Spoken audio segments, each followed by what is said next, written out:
Yeah, I want my money back, Dave.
Soldiers, Dave.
It's as though they despise us because they are not us.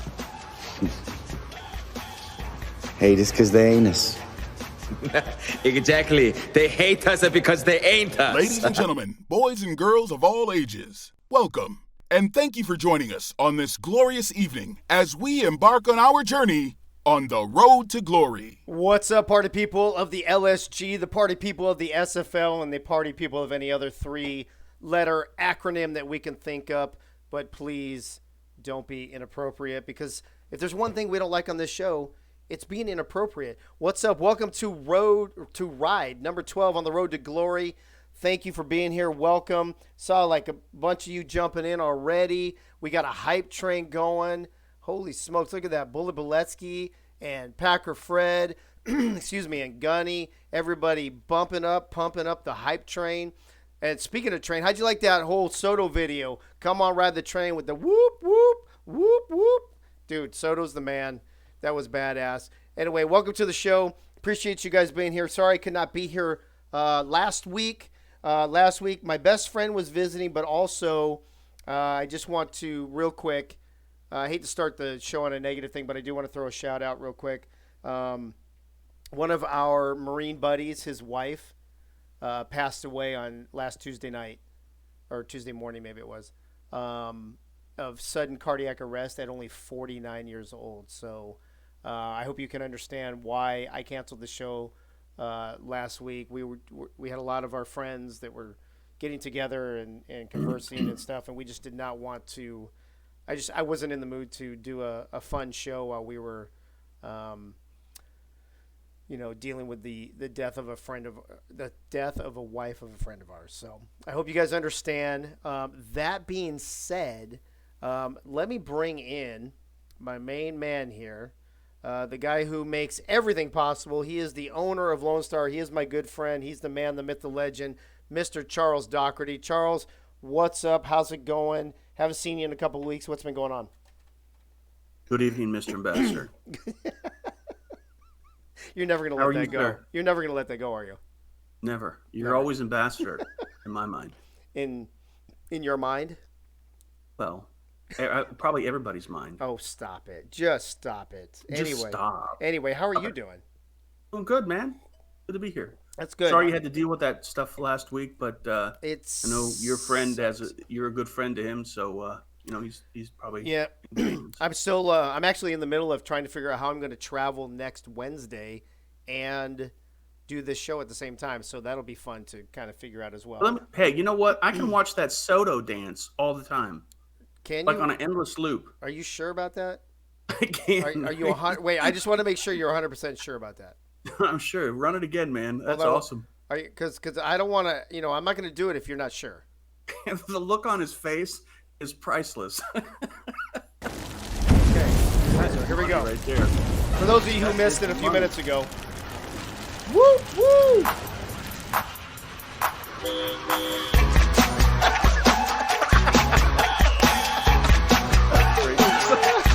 That's my favorite part.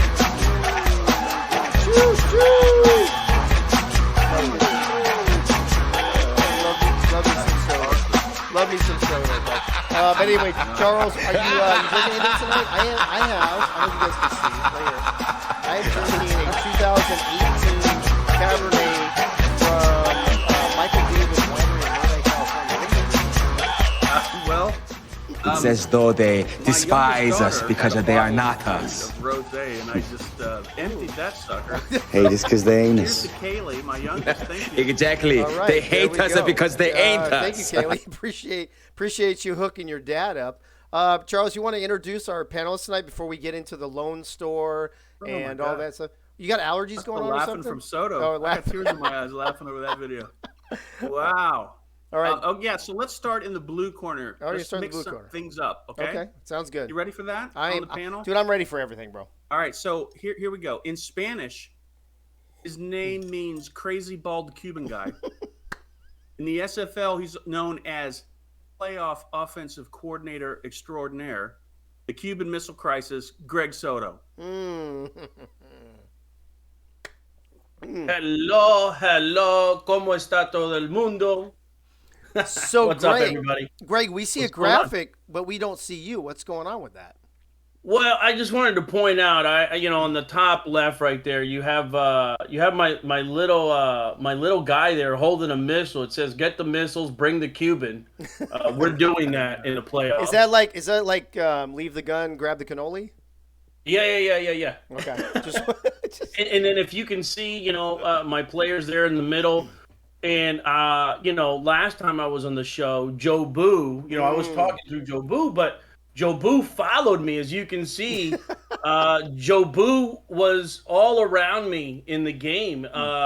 He was all the Mexico City players, all 5 of them right there. Joe Boo was with me at all times. Nice. I'm taking him to the playoffs with me, too, so. Nice. Good for you, bro. All right. And there he is. There's Mr. Soto. There he is. Look at him. There you go. Charles, who we got in the red corner tonight, buddy? Let's go in the red corner. In Spanish, his name means Battlestar Galactica headset.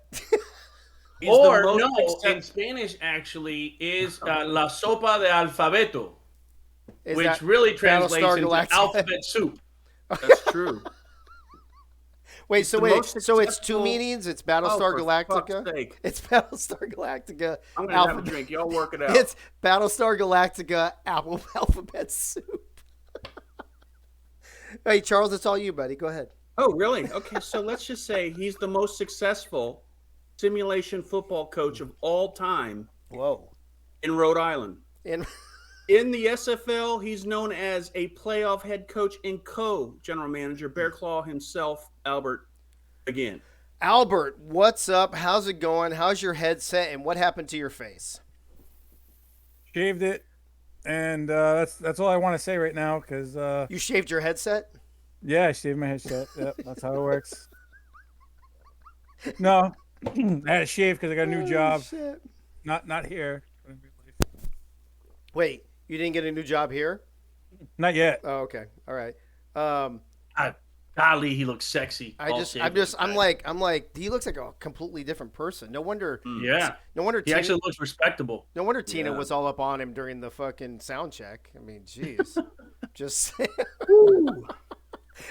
I'm just saying, Albert. She kept talking to us through your microphone. Yeah, I actually was supposed to be muted. You know. So, Yeah, but you know what? Nobody ever listens to that anyway. It doesn't. no one matter. ever listens to me either. So I mean, it works out. Well, I'm glad to see that we're on the same thing there. Charles, before we go to the Lone Store, I want to check the party people real quick. Let's do that. The first person in Most important. was Bullet Beletsky, and he subscribed for 17 months. I love the faith this guy has in us that we'll be around that long. We got Soto Nakai, the wonderful, amazing, perfect 30-year vow renewal Pink Lisa in the house. Nate Hall, Albert Begin, you're in the house? I guess so. Packer Fred, General Cornwall, Thrilliams is here. Thrilliams, what's up with you, bro? I haven't seen you in a minute. Frank the Franchise Wade is here. Gunny is here. Cornwall, if I already said that. Ike McBride in the house, folks. Bo Morpheus Jr. Stay Connected Studios. I don't know who that is. I know I've seen that name before, and I just can't remember who it is. Jubes Mason Jr. Welcome to the show. Ray. Fucking Ray's in the house. What's up, Ray? Good to hear from you. I feel more organized now that Ray Dion Ray's here. Hawkins is here. I see Dion. Santa Claus gift is here. It's a little early for Christmas, but we appreciate you being here anyway. And any of those of you that I missed, or if you hop in, let me know. I will throw you a shout out as we go along. As you know, we start every show off with a little special thing from the Lone Store. The Lone Store on, well, actually, I'll tell you the address in a second. But Charles, I don't want to, be premature on that. But what do you got cooking for the Lone Store this week, Charles? So our crack team on the marketing staff, they came to me and they said, hey, there's a gamer on Twitch that is using a lot of product in the background. Oh, And that's good. I thought it would be worthwhile to highlight him and, the product that he's displaying in the background. And who is that? His name is Banana Hammock 69.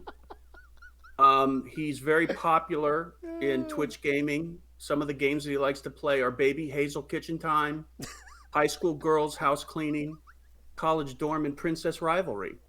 And you can see in the background that he's got some throw pillows that are Lone Star. He's got red, white, and blue. And I love the way that I he do did like that that. in the background. Crazy. I mean, fashion sense and gamer sense, I guess. I don't know any of those games. I guess it's Maybe Albert plays some of them, but I don't know any of them. I guess it's both. I'm wondering how you got a camera inside my bedroom is what I'm wondering. I think you have an alternate room with a lock on the outside. Let's just say that. For those of you who don't know, you can go to lonestore.myspreadshop.com to see all kinds of fun Lone Star gear, player gear, and apparently some nice little throw pillows for your gaming experience. Shout out to Banana Hammock 69. Banana Hammock 69, thank you for whatever the fuck he just said. I don't even know. Oh my God, this is getting ugly. We should probably move on from this. I'm just saying. But thank you everybody who has been purchasing gear from the Lone Store. The Lone Star has actually been doing really well. So thank you, everybody. I know that. Listen, I understand the SFL. It's a team by team thing, but sometimes we cross over. I bought some gear from some other teams, and I see some peeps from other teams buying our gear as well. So we appreciate that, and we thank you. Hey, can I throw something in here? No. Okay. Good night, everybody. Good night. Thank you. That was the shortest show ever. No Tina, no Ike. We're good. So that was the last segment for the Lone Store, and then I guess next week we're going to talk about voting on the best model of the season. Okay. Right? Yeah. So we'll put something together.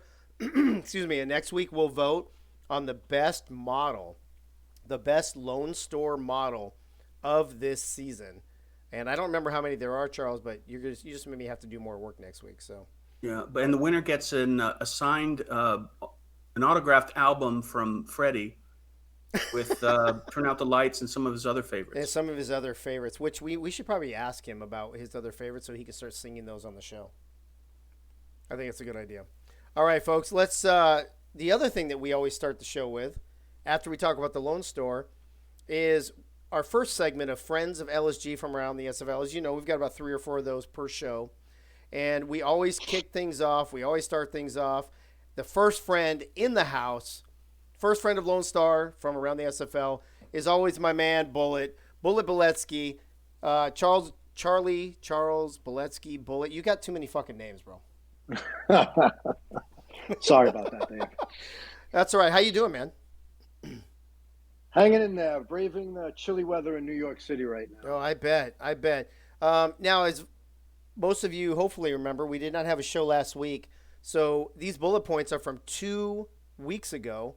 Oh, I see. Oh, Stay Connection Studios. It's John DeSantis. Oh, John DeSantis. What's up, bro? Good to see you. And Dion, I see you there too as well. Welcome to the show, you guys. The bullet points are from 2 weeks ago. So that would be our game going into San Diego. I think that was right, if I'm not mistaken. So Bullet on that ridiculous show, like all of them are. Let's see what we got. You got 5 bullet points tonight? I think it's 5, yeah, Dave. It looks like it's 5. So let's kick off bullet point number 1. Okay, bullet point number 1. This is from 2 weeks ago. Okay, so Dave opened the show by telling us that there was a rare tornado watch in Knoxville, and that if you see him duck under his studio desk, you'll know why. As if Dave needed another excuse to duck under his desk. I'm not saying anything, but I'm just saying. And for any of the listeners out there that innuendo wasn't enough to paint the picture for, please note that Dave keeps his box of wine chiller icicles under his desk. Dude, I don't understand. I don't understand why that has been such a big thing since I did it. I mean, I don't get it, Billy. Can you explain it to me? I mean, I think you need to show the viewers what it looks like, and I actually don't draw have their own it. conclusions. Yeah, I don't have it. So instead of bringing a bottle of wine to the party, I just have this big ass glass of wine. So next week I will bring it back, and you can educate the listeners. How about that? Sounds like a plan, Dave. All right, bro. What do you got for bullet point number 2? Okay, number 2. I started feeling like a voyeur when Charles introduced Bo and smothered him with platitudes like, he's so talented and multifaceted. He has a deep, sultry voice. He's like the guy next door, and he's the king of the sizzle reel. All that was missing was the twangy bass line in the background. Bow, chicka, wow, wow. All I can say is that Lone Star is a tight-knit group. Not that there's anything wrong with that. For those of you who don't know what bow chicka bow wow is, go ahead and you can Google that shit. Bullet point number 3. Okay, number 3. Proving the previous week's bullet point to be 100% true, despite being on a bye week, Nate somehow, some way, managed to get the entire panel to talk about him and all of his great plays for an entire segment. The force is clearly strong with Nate. Yeah, I'm not sure what's going on with this whole Nate thing, but it's like it's not. We call it Nate's great plays because Nate is supposed to tell us about the great plays. But Bullet, I believe it's literally turned into Nate's great plays because it's all about Nate. I don't think he understood the memo. I don't think he comprehended it. By the way, welcome to Twin Screw in the chat as we move on to bullet point number 4. And it looks like a long one. This was a long one. Okay. So, contrary to popular belief, Nate proved that he has some human moments after all and is not some mystical big couch wizard all the time. During the Portland game broadcast last week, he ruffled Ike's feathers by using the time-tested, all-time great feather-ruffling word, but, when he said, not to say anything bad about Ike, but he then proceeded to gush on about his buddy Ezekiel Loeb. Ike shot back during the show that she thought Van Lacey was a better safety because he had more interceptions. Yikes. Should make for an interesting week of practice at Lone Star.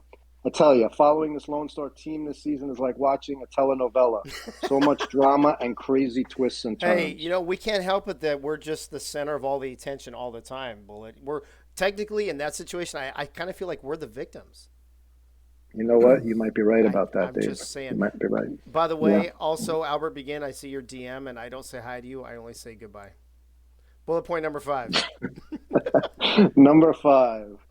During Mike All's segment, the most interesting takeaway was not Cam's thoughts about expansion and the growth of the SFL, but that Bo Martin Jr., master of the Matrix and everything else under the space-time continuum, is apparently a potato chip stealer. Ooh. Dude apparently can't keep his hands off Dave's chips in the locker room. Who knew? And we all know what CHIP stands for. I think everyone can draw their own conclusions, Dave. These are getting worse every week. Oh my God. All right. Well, Bullet, I would say thank you, but I'm not sure what to say right now. So thanks for being here. Thanks for doing these. Appreciate it. We will have a show next week. So whatever we do tonight, just, I guess, take note and be prepared. I'll be locked and loaded, Dave. Don't you worry. All right, Bullet. Thank you, bro. Appreciate it, man. All right. Take care, Dave. All right, folks. That was my boy, Bullet Beletsky. And normally, so here's the deal tonight, right? We're going to go back. We're going to do back-to-back segments of our friends from Lone Star because my boy Frank the Franchise Wade has kept me in the dark this week. He's not normally that kind of guy keeping me in the dark, but apparently he is this week. So I didn't know where to put him in. I didn't know where to put him for the where to put him in the show because I have no idea what he's going to talk about. I don't know if he's going to talk about Mexico City and about them since we missed him last week. I don't know if he's going to talk about something else. He would not tell me. And for those of you interested in bringing Frank to your team, that's the kind of guy he is. Frank, welcome back to the show, bro. How's it going, man? Hey, glad to be back, Dave. How's everybody doing tonight? We're doing great, but I am in complete suspense right now. I don't know what to do about your segment. I didn't know where to put you, so I figure, fuck it, we'll just put you at the beginning. Hey, that's fine with me. I can roll with it. I am going to talk about Mexico City, and I am going to talk about Lone Star, but it's going to be something a little bit different. You ready? You do your thing, bro. All right. I titled this, It's All Relative. Tonight, I decided to do something a little different. Tonight's installment of Face of the Franchise is titled, It's All Relevant. I'm going to talk about these two franchises that battled for the division title. And I'm going to talk about the families represented on each team. So for Mexico City, we're going to start with them. And I have three families represented, and I can't start without talking about the Daggs family first. Mike Daggs plays tight end, also leads the broadcast team for the SFL. Started off at Queen City, but then signed with Mexico City after the first season.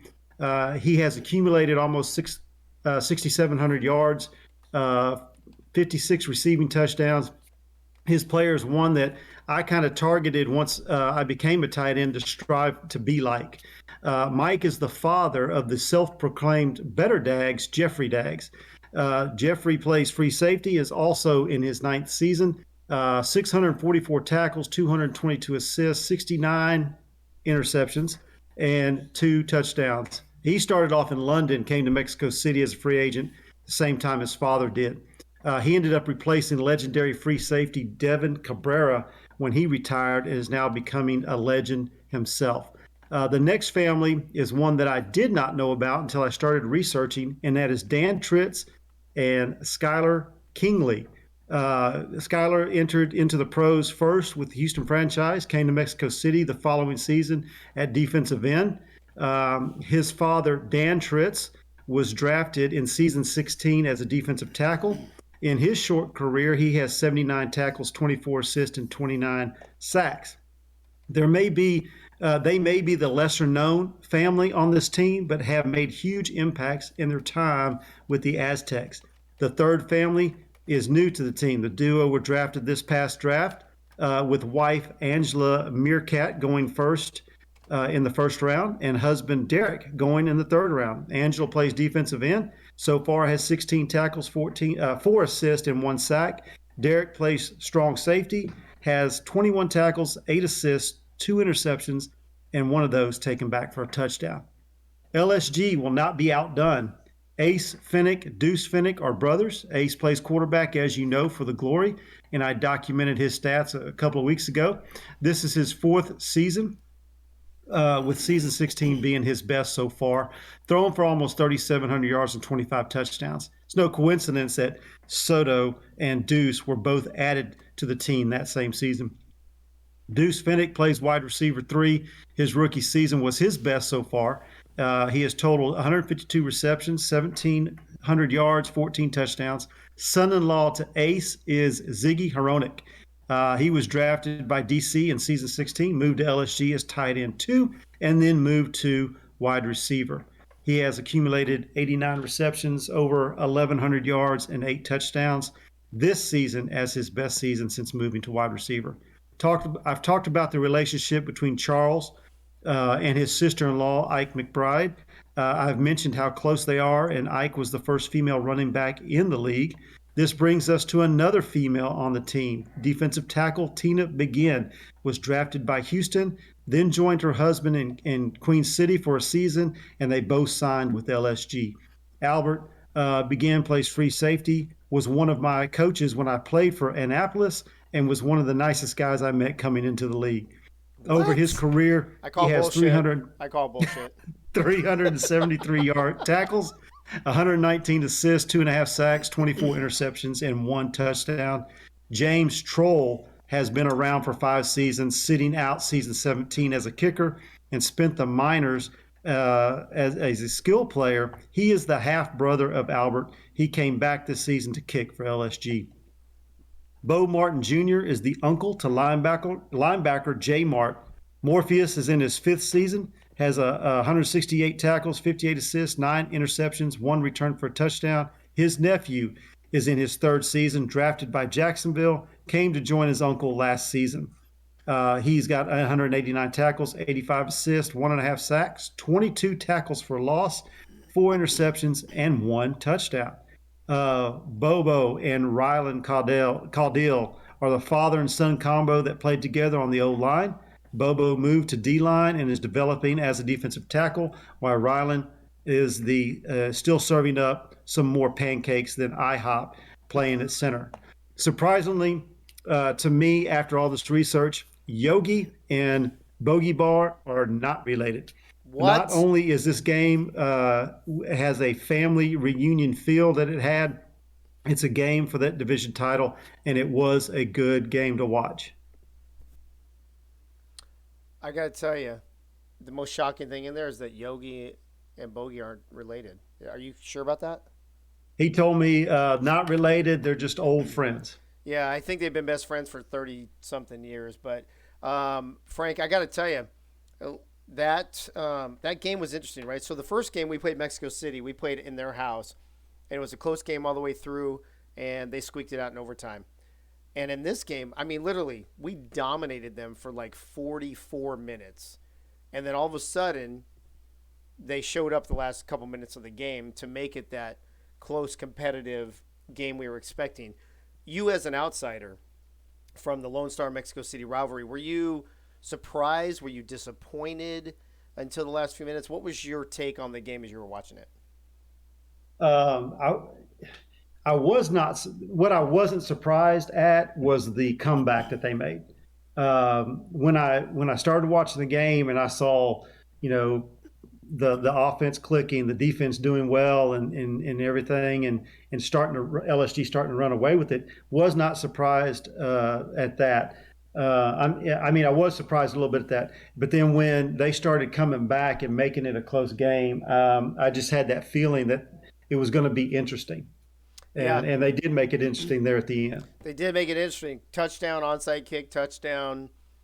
Made a almost a 20-something point game into a 6-point game down the stretch. So definitely made it fun, but it was another great South Division Tex-Mex game. So Frank, thanks for highlighting that. Thanks for highlighting the teams and the people on those teams. We appreciate you. We'll see you back next Wednesday. As we don't even know who we're playing yet next Wednesday, since we have. Oh, did I forget to mention that? I think I forgot to mention that. I'm sorry, Frank. I forgot one thing. We have a bye week. And Greg Soto, why do we have a bye week? Because we went 8-4, and we're the number 4 seed. We're the number 4 seed. That's what it was. So Frank, thanks for. I forgot. I totally forgot to do the whole bye. You poked Rip Van Winkle down there. That's kind of that's kind of a little lackluster on that. He's like, because we are magnificent. It was expected, man. I'm sorry. I did. I threw him a curveball, but Frank, thanks for bringing all that up. Appreciate you, and we'll see you next week once we figure out who our opponent is next week. You got it. All right, guys. We'll see you later. Thanks, bro. Also in the chat, real quick, Cam Curtis is in the house. Want to say hi to him, as well as a few others pouring in here since I did the opening welcome. Twin Screw I already mentioned. Axel Raven in the house. Commander Root is here. Ethan MX2. Good to see you. James Walters, 87 in his house, as well as Rimastino, Shy Puff, Spike Trap, Claire, and TJ. Oh, is that TJ? Oh, TJ, good to see you, buddy. And VNK. Good to see all of you pouring in here. Better late than never. Good to see everybody. Yes, we do have a bye this week because we are the number 4 seed. For all of you people, for all you predictors, for all you haters who thought we would go 2-10 or 4-8 or 3-9 or whatever it was, I guess we surprised the whole league. And we won our division. We got the 4 seed. We got a first round bye. We don't know who we play next week, but it doesn't matter. We will prepare for them, and we will be ready to rock and roll. But let's talk about this game real quick. So we had a little technical issue, so we actually don't have the video highlights this week. Unfortunately, there was a problem with the file, and things just didn't work out. So Charles, we're just going to talk about it this week instead. And then when we go to Nate, instead of having the highlights, Nate's just going to talk about each of the plays. So talk to me about this. First of all, Mexico City and Lone Star, we've been kind of at the top of the division for probably 4 of the last 5 seasons, I think it's been, or whatever, 3 of the last 4, however many seasons we've had, right? Fort Worth snuck in there once for a division title. But other than that, it's pretty much been the 2 of us. We played them earlier in the season, like I mentioned earlier, and it was a close game, went to overtime, so we expected another close game. But to be honest with you, up until the last 4 minutes, I felt like we dominated that game, and then either Mexico City got their act together or AI took over, however you want to label it, it doesn't matter, right? It's the game is the game. But whatever happened, those last 4 minutes, Mexico City finally showed up, made a game of it, and actually kind of made us a little nervous. What was your take on that? Well, I think that the coaches, spent a lot of time, based on the last game we played with Mexico City, and we were ready for them. I was, comfortable going into the fourth quarter. I mean, we were up by, 23-3. So, I thought it was, the fourth quarter was, it was a lot of back and forth. They had a couple bounces that their way, but AI in the end, I think that I think this week the best team won, and I think I want to give my appreciation and accolades to the 2 gentlemen below me and the scouting staff led by Freddie and James. I mean, everybody pulled together. We have a plan here. We're sticking to it, and it's showing results. And you know what? Look out, SFL. That's exactly right. Albert, let me go to you. It's already been said by Cam, said by the league, that I forget what the setting is that was brought up before to make things more equal or to make the team from behind come from behind. But how do you explain what happened? Is it just one of those things? I mean, and listen, I'm not blaming it on AI. I'm not whatever. I want to have a discussion because we did this once this season too, right? Where we were behind and we came back and we stole a victory. It happens. But what was your take on that? Do you think was that a Mexico City finally showing up thing? Was it an AI thing? Was it a we put our subs in thing? You know, um, how would you say the last 4 minutes went and why it went that way? I can't wait to hear this answer, Albert. Well, I know. Well, listen, I know. Listen, I know how Way to Albert and put Soto him in feel. I shit's just want corner. to. Well, hey, it's you know what? It's an honest question, right, Albert? It's an honest question, right, Albert? Whenever you're gonna let me talk, man. Well, mean, I was going to, but Charles kept interrupting. It's Sorry. your show. I'm just here, brother. Hey, That's all bro. I'm gonna Hey, say. first of all, it's our show, I know. and Charles can't stop interrupting me. But go ahead. So Sorry. So it started with a bad kick, and I think once that kick, we didn't get that field goal, the tables got turned a little bit there, and then we put our backups in that they went right over my head, and then after that, it's going to be a close game. After that, it's you took all the momentum out of the ball, out of our court that we had going for us. Um, I would blame the field goal. Well, okay, but here's the thing. Well, so first of all, yeah, for sure, James screwed us because if he makes that field goal, we don't have to worry about them being within 6 points. So James screwed the whole franchise. But that being said, um, look at everybody get tense on the show. I'm just fucking around, peeps. Relax. It's all good. I don't remember what that thing was called that we talked about that Soto had on his screen there a few weeks ago or whatever. But let's assume that is not in play. Like Cam said, it's not. Somebody just put in the chat. Who is it? It's Bo Martin Jr. Comebacks happen far too often for this to be convenience. By the way, Van Lacey, welcome to the show. Good to see you, buddy. What's your take on that part of it specifically?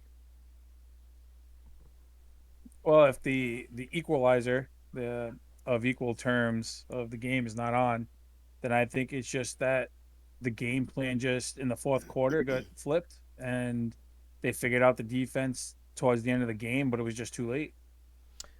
Okay, so Soto, let's roll with that for a second. Let me ask you this, and we're going to talk more about the game itself, but I want to get this part out of the way first because obviously we dominated. We were up 20-3 going into the fourth.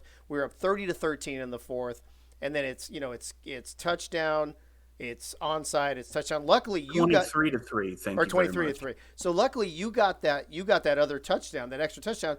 Or we're sitting here talking about a 27-26 loss after we dominated for 44 out of the 48 minutes.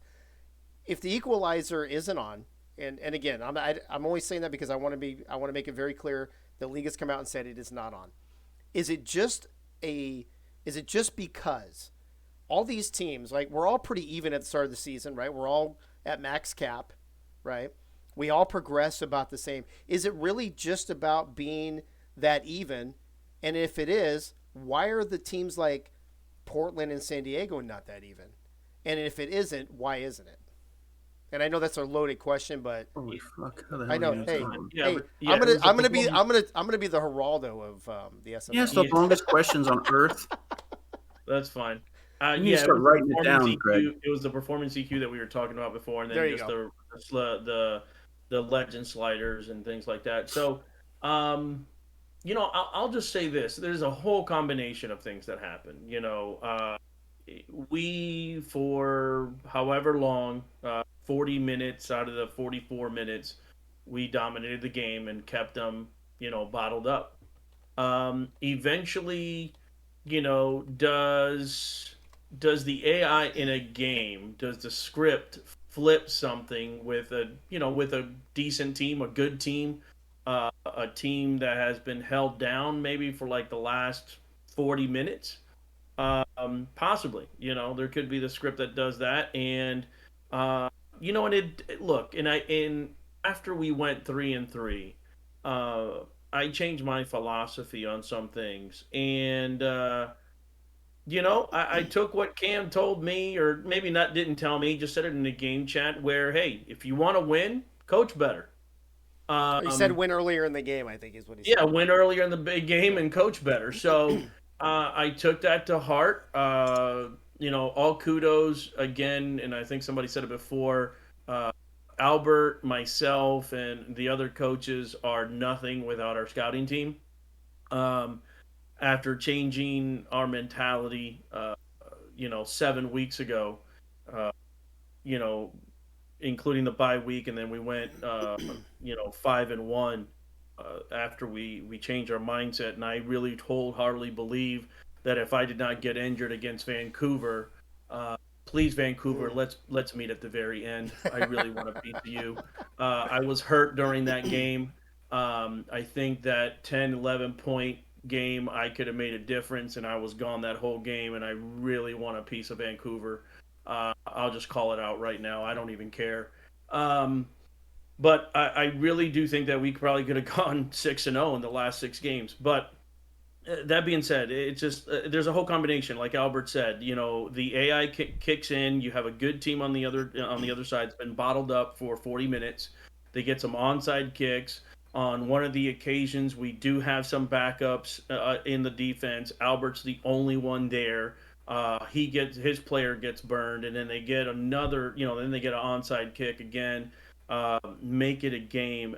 I think it's just there has to be in the game plan. There has to be things in the game plan for that sort of thing to happen, whether it's on the offense or defensive side. If you scout long enough, you have good scouts, and a lot of teams have good to great scouts. I think we have amazing scouts. Um, you have to be prepared for that kind of a comeback, and if you have the right plays to stop that eventually, stop the leaking. We were leaking, with 4 minutes left to go. Um, if we have the plays that need to be called, hopefully, they hopefully get called. Again, a lot of the stuff that we put as coaches is, we can't call timeouts. We can't actually pick the plays. We're taking a very good guess on what the AI is going to do, and hopefully they pick out of the plays that we put in there for different situations.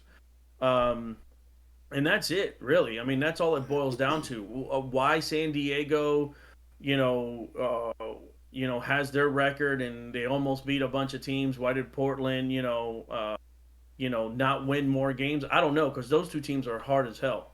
Um, yeah, we beat them, but I mean, they were hard. They were hard to beat. So I said it before that Portland and San Diego were a lot better than their record showed.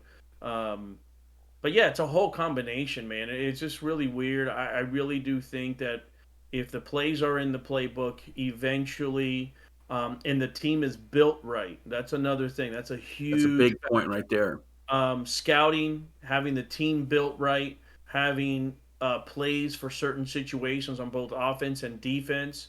Um, I think you could stop the leaking like we did, Right. and win. Win the South like we did, and also win games. Whether it's 15-12 or it's a shootout. Right. But yeah, we clearly dominated that game.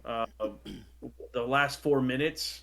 Did I get worried a little bit? Just a little when James missed that field goal. Yeah. Yeah.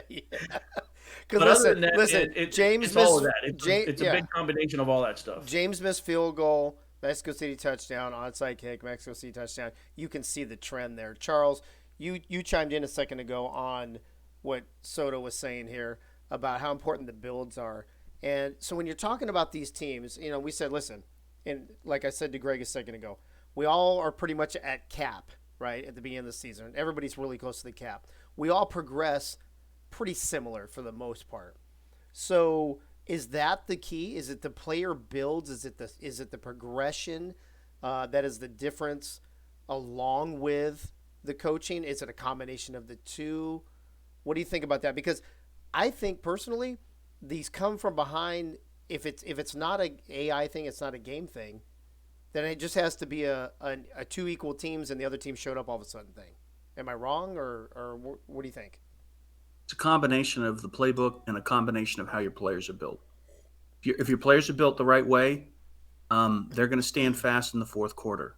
I think the difference between the first time we played Mexico City and last week, whatever, was that our players are built differently, and we were prepared to stand fast and weather their storm in the fourth quarter and not carry it into overtime. Right. So I don't want to, I said some things earlier. I don't want to go without saying or giving credit to Mexico City. I mean, because No, Mexico I City's hold always them in been, high regard. yeah, they've been a great team for years, Yeah, right? and respect them, and I respect their players.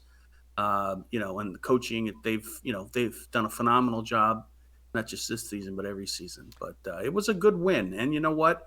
It felt good because I think that the work that the staff put in, I think we deserved it, and we reaped the reward of our hard work. Let's just say that. Good. Let me see real quick before I give it to Albert again here. King Rashid 27, welcome to the show. Good to see you. Tom Rahman is in his house. Good to see you, bro.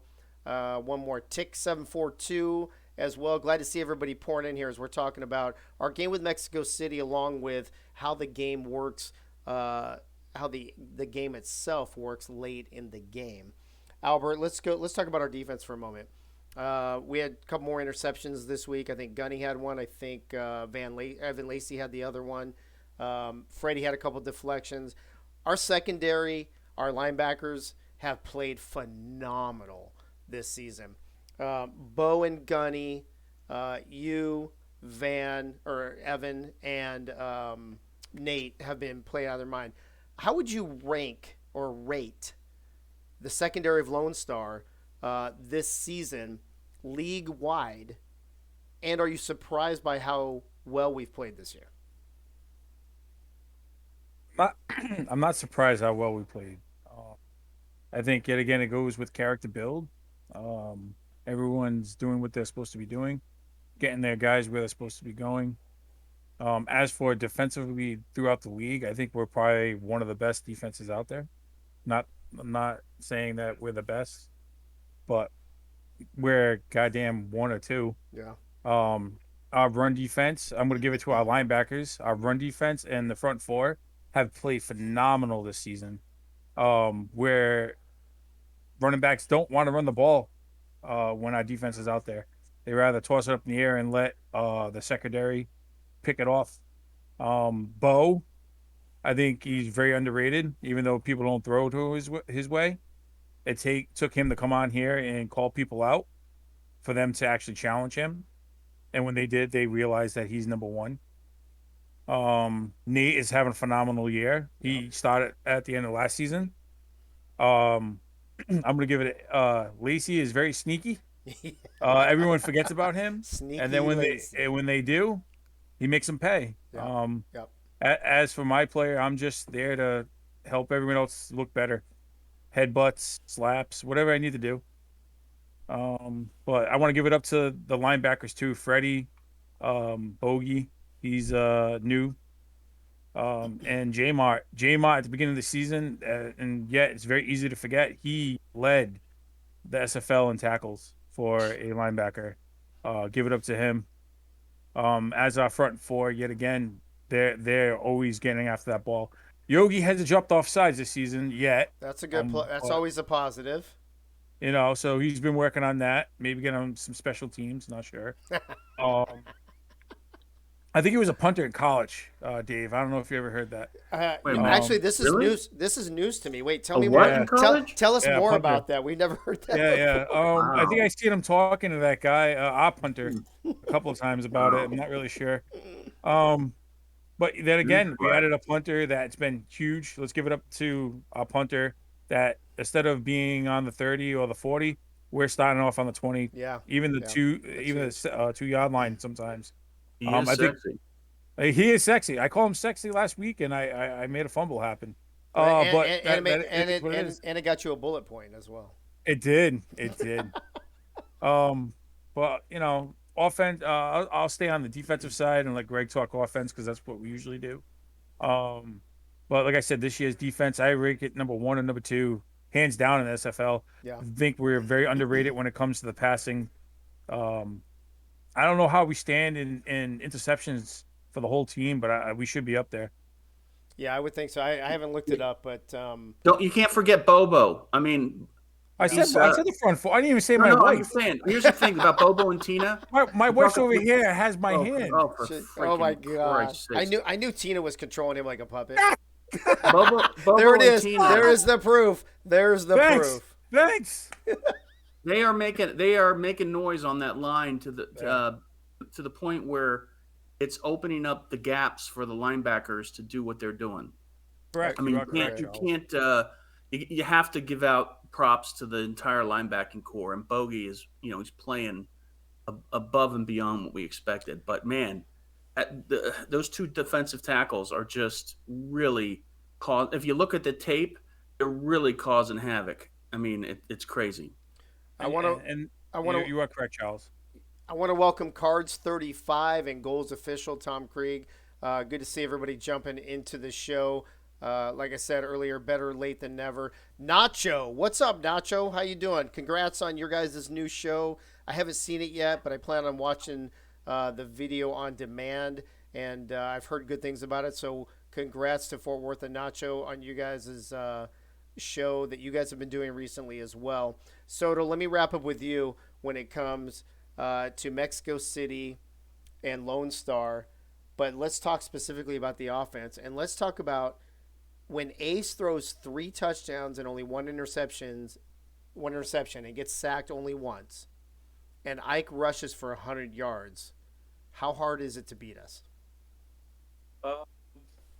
Very hard. I mean, heck, we've won games with Ace throwing 3 interceptions. So, I mean, it's just very hard. The best thing I can say is we have an unselfish offense. We do. Everybody contributes. We don't have 1,000-yard wide receiver. I don't hear anybody ever complain that they're not at 1,000 yards or 100 catches. We have Deuce and Ziggy coming in and on plays. Adam making plays, tight end, give some love to the tight end there. Oh, yeah. Big part of our offense. Even Mateo Pravado. Ike has never wavered one bit. Mateo came in, started slow this year, but I've incorporated him into the offense. Ike has never complained about less touches, about less yardage. You could have her go for 80 yards on the ground, 30 yards catching, and Mateo Pravado with another 20 yards by himself. And again, I have never gotten a DM complaining about, I want more yardage, I want more catches, I want more touches, nothing like that. That makes my job a lot easier, man. Yeah. I said it from the beginning. I told Ace, look, man, and I've said it before, like, you might throw some interceptions, but I feel that we're going to win. And I think, I told Ike at the beginning of the year, I don't remember, I think it was this year, I said, hey, I love that you run the ball. You can bruise some people, but I like your agility of your player. I like being able to also go out and have you catch some passes. I can't promise you 100 yards every game on the ground, but I could possibly try to get you 100 yards, catching and running. So it's just, we're not selfish, man. Right. It doesn't. No, we're not. And We're not. I mean, we got our second and third and Yep. tight end catching balls. We have Dude, our. even if you look last season, bro, if you look You know. last season, a different receiver had the most led us in receptions, a different receiver led us in touchdowns, a different receiver led us in yards. We have 4, 5, 6 people who can touch the ball, and we don't care how we win as long as we win. Yeah, we don't care. Let me add to that, if I may. Charles, go ahead. The whole point was having weapons for Ace. That's that's all we care exactly. about. And Ace is great at picking his spots too, Charles. That's right. Let's add on to what the greatness of Ace. I mean, what makes him, I think, one of the top tier quarterbacks in the league is how he spreads the ball around. If you look at the end of the season stats, you've got, Soto with 7 touchdowns, 736 yards. You got Adam Williams, 5 touchdowns, 728. You got Ziggy, the number 4 wide receiver, with 677 yards and 4 touchdowns, and so on. Dave with 4 touchdowns, 677. I mean, it's pretty much even across the board, 5 deep. I mean, you don't have. I'd have to go crunch the numbers, but I'm just looking at some of the other teams, and their third wide receiver isn't close to what ours are. And from a stat standpoint, I mean, Ace is two things. Ace spreads the ball around, and he's on the right side of the touchdown interception ratio, and he's done that for his whole career. Yep. And listen, we used to talk about before they changed the legend settings that if a quarterback threw more touchdowns than interceptions, there was a way better chance that they would win that game. Now that's changed a little bit since Legends because we've seen a lot of 3 touchdown and 4 interception quarterback wins in this league since then. But for the most part, Ace has always been consistent in not throwing interceptions, not being sacked, and distributing the ball well amongst 4, 5, 6 different receivers. Real quick, I want to welcome a few more people to the chat to the show. Chad Rowland is in the house, ladies and gentlemen, as well as Mike All, Lana Ray, and L.A. Kaylee. Welcome, you guys. Appreciate you jumping in here. Bottom line is, week 14, Lone Star holds on. A very just incredible, insane charge by Mexico City in the last 4 minutes to hold on 33-27 to win the game and to win the division, to give us a number 4 seed and a first week bye. Like I said earlier in the show, this is the very first Ride to Glory that we will not have the highlights for the countdown because there was a technical issue with a corrupted file. So Nate the Great, our man, instead of playing the plays, he's going to tell us about each play and tell us about them instead, since we don't have video this week. So Nate, are you with us? What's going on, bro? How you been? I'm good. How are you doing tonight? I'm doing great, man. How many plays you got tonight? I've got 7 of them. 7 sounds like a lucky number to me, bro. It was very lucky for us this week. We came away with the victory. There you go. All right, why don't you go ahead and count it out? I'm not even going to interrupt you because I can't even say what's number whatever because I don't have any video for you. All right, sounds good. So at number 7 this week, we had Ike McBride, our running back, with an amazing 14-yard run. She was running people over, laying people on their butts all game long, and this was just another example of her just running somebody else over on Mexico City's defense at the 6:45 point in the second quarter. I saw that, dude. I didn't watch the whole game. I had to peek in and out because I was out of town, and so I just kept checking my phone and watching a little bit, and then I had to go or whatever. I actually saw that play. She ran over like 2 or 3 people on that play. Yeah, I think that was Jeffrey Dice who she ran over, but it was just absolutely freaking amazing the way she was running against these defenders. That's what she does. All right, bro, go ahead. So I said I was going to interrupt you, but you know me. It's all good, bro.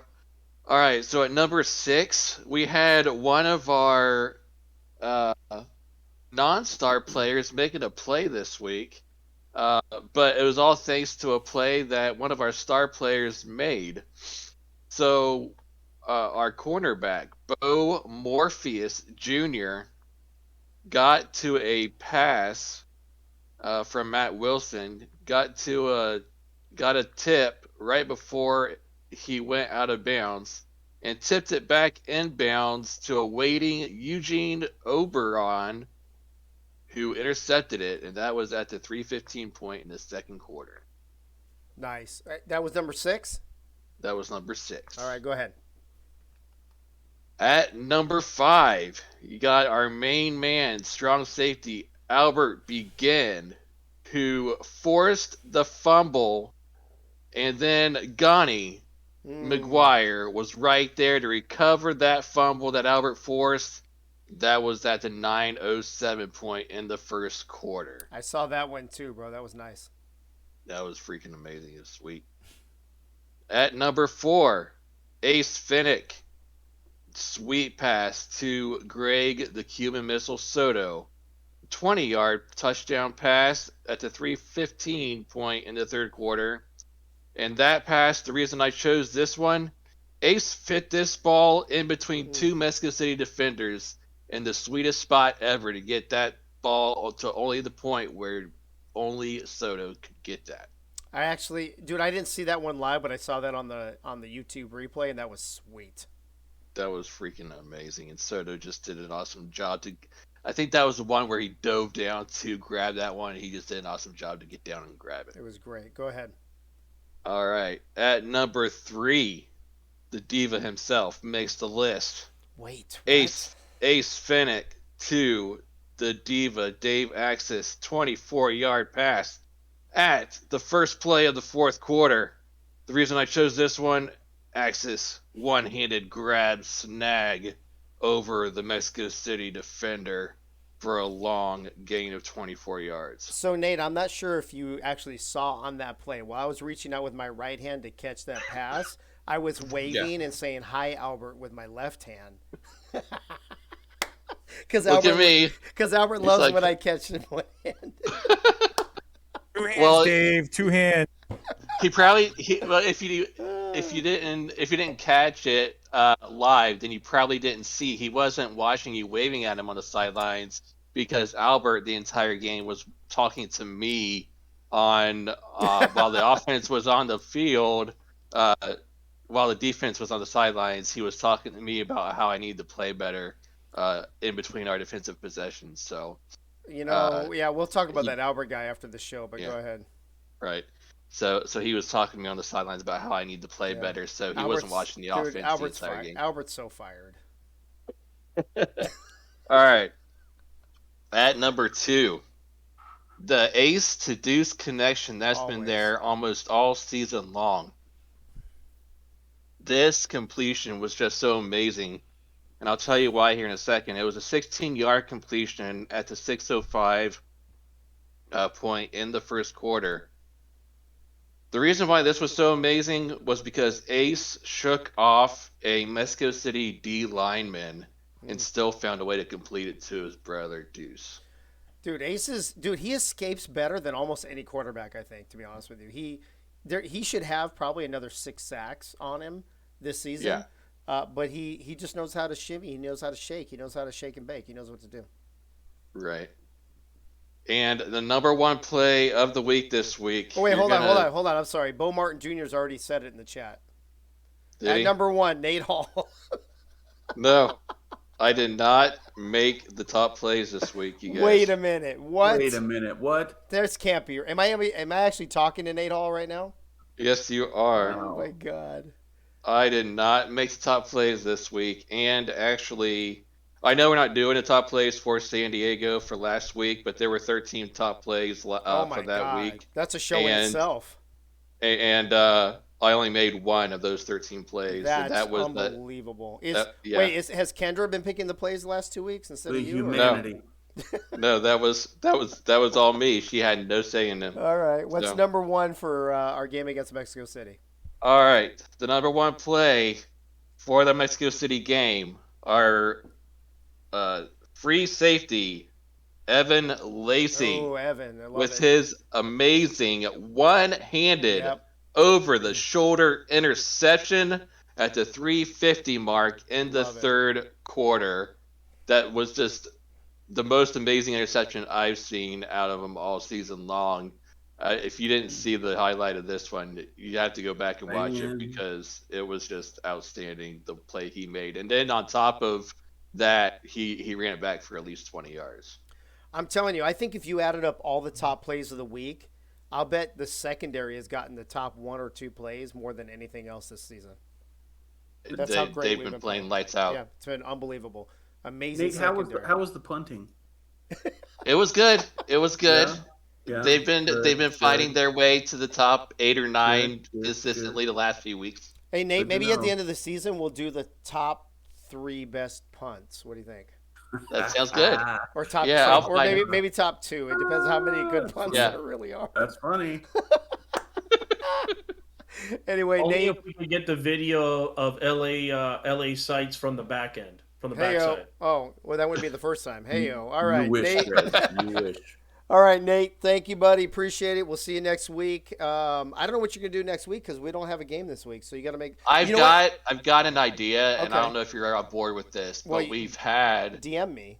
Well, just throw it out here for everyone. Oh, to I was listen gonna to. say, That's hey, great. like Dave, I have this really private issue I want to talk to you about, but let me I talk don't know about if you it like this, but right here's now what I during the wanna show. For all of our It's called the games, Nate Show. for all of our games, I want to Me pick. on my big ass couch. I want to go. I want to go through all the number one plays from all of our Oh. week's Oh, games there you and go. just run them down Well, hey, from you week don't have to 1 run that through by week me. 14. You need to hook up with Ace, and you guys need to put that shit together. Yeah, we'll do that. All right, let me know. You put them all You together. have to do it on your couch. Just make sure that I'm number one, or else I'm not going to play it. This is called Nate's Great Plays, Dave. Sorry. It's called Nate's Great Plays with an asterisk that Dave has to be number one. That's all I'm saying. All right. All right, Nate, thank you, bro. Appreciate it. We'll see you Thank you, next Nate. week when you come up with whatever you come up with. Sounds good, bro. Later, bro. Yep. We had a few more people jump in, and I can't. Rogue Girl number one. Did I say Rimastino earlier? If I didn't, Violet's TV. All of you newcomers, welcome to the show. Thanks for being here. Banana Hammock 69. Appreciate it. just joined in. Banana Hammock 69 has been here all the time. Oh, of course. Let's go into our Standing strong. second to last segment. By the way, I forgot to mention, we might have a huge announcement tonight at the end of the show. What? I haven't decided yet. There is a Oh. potential huge league and team announcement that I haven't decided if I'm going to talk about it tonight or if I'm going to push it off to next week. So if you're listening, tell all your friends to log on. If we can get over a certain amount of viewers, then I'll say it tonight. Otherwise, I'll hold it off till next week. So how about that? In the meantime, let's go to our second to last segment. Come on, man. Don't tickle my tits like Hey, that. dude, it wouldn't be the first time there, Soto. Let's bring Yogi in and let's find out Yogi. what's up down south. Yogi, what's going on? How you doing, bro? It was the final week of Down South for this year, season 18. Hey, well, not necessarily. I mean, you got next week. We got two. Well, you got next week. You can talk about Mexico City. Yogi, you can go down playoffs. south as much as you want, but we're not going to judge. Whoa! This is a Hold up. family show, Charles. Yeah, We're I don't talking want about the stats, I cannot man. believe. I to cannot sit believe. where Greg is down It's- south. Yeah, hey, Charles, from the looks of it, I don't know if he wants to go there. Dude, this so much for the family show. Oh my Yeah. god. Hey, by the way, I'm not sure, Yogi, if you can read on the screen, if you can read the bottom of the screen underneath your graphic. Is that big enough for everybody to read? I'm not sure. Yeah, I think we can see it. It says- SFL season 18 South Division champion. Is that what you're referring yeah, to? I just want to make sure. You could everybody make can it bigger, but I think they can get the point. read. That's what she said, but go ahead. Hey, Hey, what's up down south, Yogi? What's going on this weekend? Well, the season wrapped up with there was a team that ended up 8-4 and got the fourth bye, but I didn't write down what team, so I don't remember who it was. Well, we'll figure it out. Mexico figure it was out. 7-5. Let's use some deduction. Houston was 5-7. Fort Worth was 4-8. Oh, Lone Star. Oh, that leads Lone Star. Those damn Lone Yeah. Star fucks. Damn. Wait. The AI team. Lone Star, aren't they called the retirement home or something? Yeah, They're something too old like to play that. this game, I thought. Amongst other things. Okay. So to end the season, regular season, we had 2 games that included all 4 of the South Division because they played each other. Right. Fort Worth played at Houston. They came away with a 31-24 win. Johnny Reno was 30 of 40 for 237 yards, 1 touchdown, 2 interceptions, and 2 sacks. And it was enough to get a win because Dave Burr was 29 of 44, 349 yards, 2 touchdowns, and 6 interceptions, Wow. along with 4 sacks. So Wow. that was really the difference in that game. Sounds like One of those interceptions was returned for a touchdown by Nacho Sicario. Wait a minute, Nacho, you Yes, got an sir. INT. A pick six? Pick 6, 29 yards. Nacho, is that your first pick six? Do you have more than Eddie Gage now? Just asking for a Oh, friend. Well, he has more than Eddie Gage. For a friend. Asking for a friend. Go ahead, Yogi.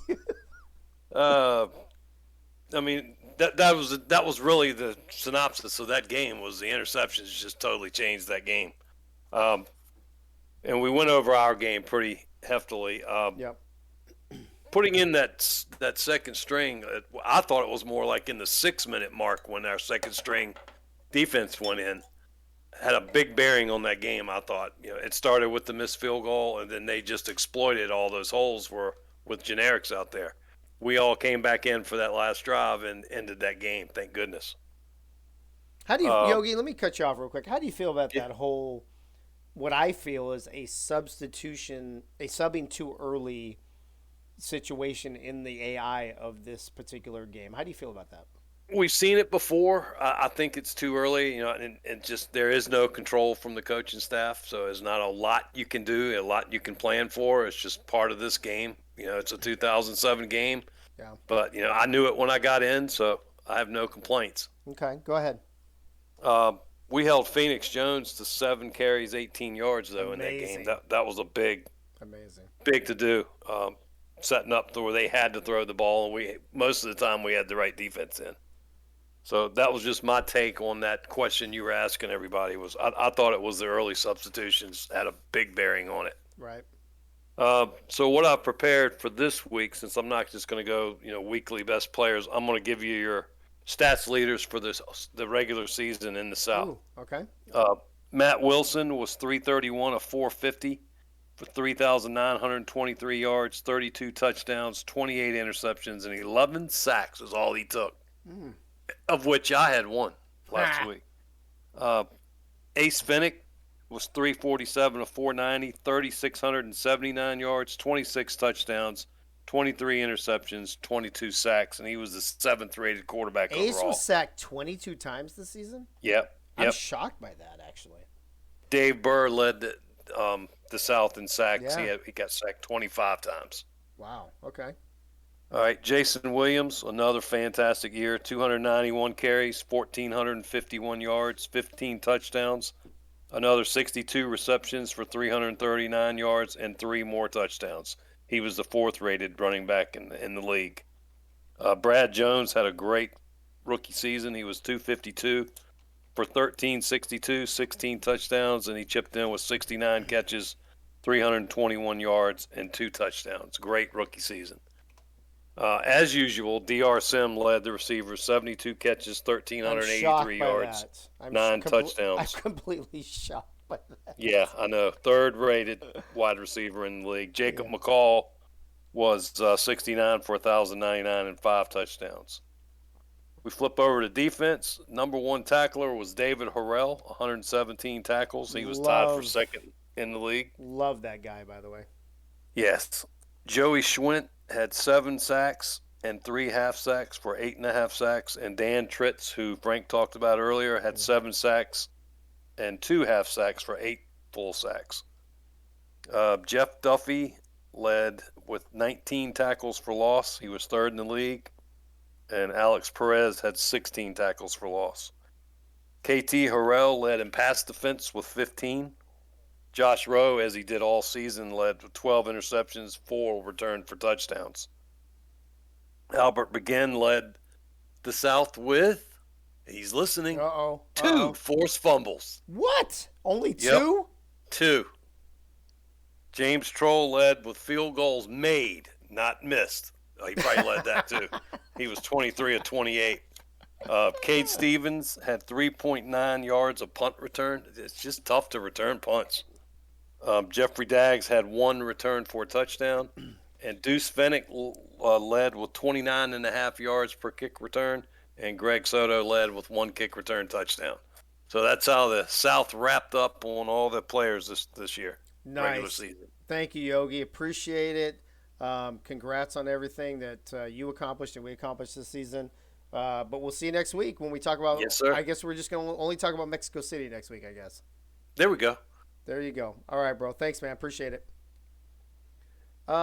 Hey, before we move on to Gunny's mail call, and then we're going to go to Mike All to wrap things up. Charles, let me ask you, are you more surprised that what's up, Fear Dog? What's up? Good to see you, buddy. Are you more surprised that Ace was actually sacked 22 times, or that Albert Begin only got 2 pass deflections this season? What? I think the number of sacks that Ace had this season was less than last season. Well, but it's twice as many as the leader in our division, right? He said. I know, but it was less than what we had when we had 2 offensive linemen. Okay, so is that the difference? Yeah, I mean, I guess. I don't know. Okay, all right. All I care about is that he's on the right side of, touchdown to interceptions, and he spread it around so well. So, I could go on and on about Albert, but I don't think there's enough time in the show. Oh, there's never enough time in the show to talk about Albert. But speaking of Albert, let me ask you a question. We held Phoenix Jones to 7 carries on, I don't know, what do you say, 20-something yards? 18, I think. Was it 18? Yeah, him and yards. Bentley had 18 each. 18 each. So was it 18, right? Is that right? Yeah, it was 18. Okay, we've been getting 7 of 18 and 8 of 18. Okay, there you go. So 15 carries for 36 yards for the backfield of Mexico City. We've been talking a lot about how great our secondary is, but how about that defensive line and then the linebackers backing them up? I told you, as for rushing, we halfbacks feared us this year. I mean, you have Tina, you have Bobo, you have Yogi, you have Juke and Rukin that we always forget somehow. Juke and Rukin's a beast. He's always been a beast. We have J-Mont, we have Fabulous Freddie that got a sack this year. And then we have our rookie at Bogey, and they've been holding their own yet again. They came to play. I mean, like I said, as the secondary, we get all the glory for the picks and all that, but without them keeping that run game the way it was, we're nothing. Soto, we're about to go on to Gunny's mail call for this week, but let me round out this round of questions with you real quick. As you look at the standings, it's still on the screen. Obviously, every team thinks they're going to win the division, so I'll take that out of the equation about how you felt we did, because every team thinks they're going to win the division. That's the mindset they should have, and I don't have a problem with that. Does anything else surprise you? Are you surprised Fort Worth only winning 4 games?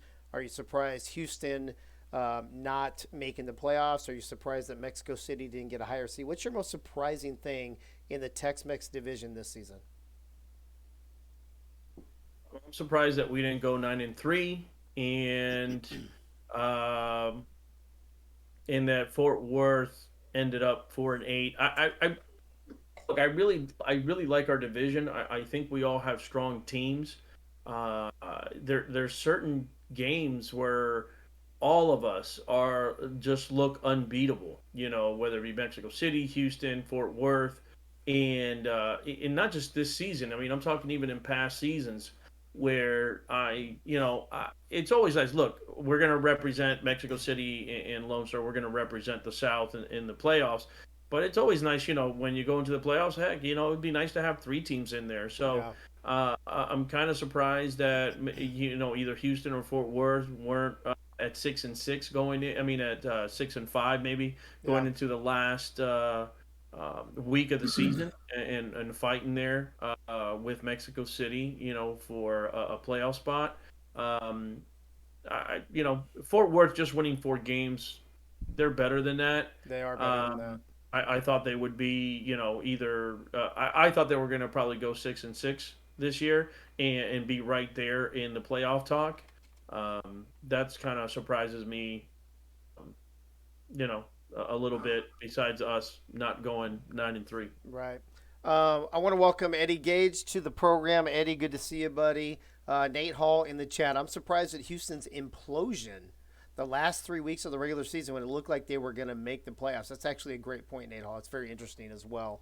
And then Nacho, for those of you, I don't have my breaking news slide ready to go, but breaking news, Nacho is out of the shower, just in case any of you were wondering. So that's important. Nacho, thank you for that. Appreciate it. But let's move on to Gunny. And let's move on to, hold on, let me find. Is he a soggy Nacho right now, or is he dried off? He's a soggy Nacho, bro. Come on. Let's move on to. Can you? Yeah, you. It's time for mail call. You know that it is. It's Gunny's mail call. Gunny, what's up? How you doing? How you been?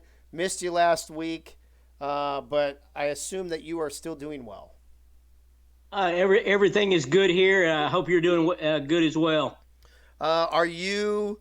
For those of you wondering, for all 30 viewers or whatever we got going on right now, Nacho is sending pics for those who will send money to his PayPal and help him pay for his trip to the convention this season. But Gunny, once you get that out of your mind, what do we got for mail call this week? Because we've gone through the whole team already, bro. So I don't know what you got going on. I'm just going to let you do your thing. Hang on, I got to finish checking how much PayPal money I got to send to Nacho. Dude, somebody needs to clip that whole part. Oh my god. Hold on. Eddie Gage said, "I heard you had some choice words on Ashley's show." Who's he talking to? All right, Bo. Oh, he's talking to Bo. Okay, I don't know. I didn't watch it, so I don't know. But all right, Gunny, it's all you, buddy. Go ahead. I'm just going to go over some stats of the Lone Star players for this season. Starting off, we have our kicker, James Troll. Field goal attempts, 28. Field goal attempts made, 23.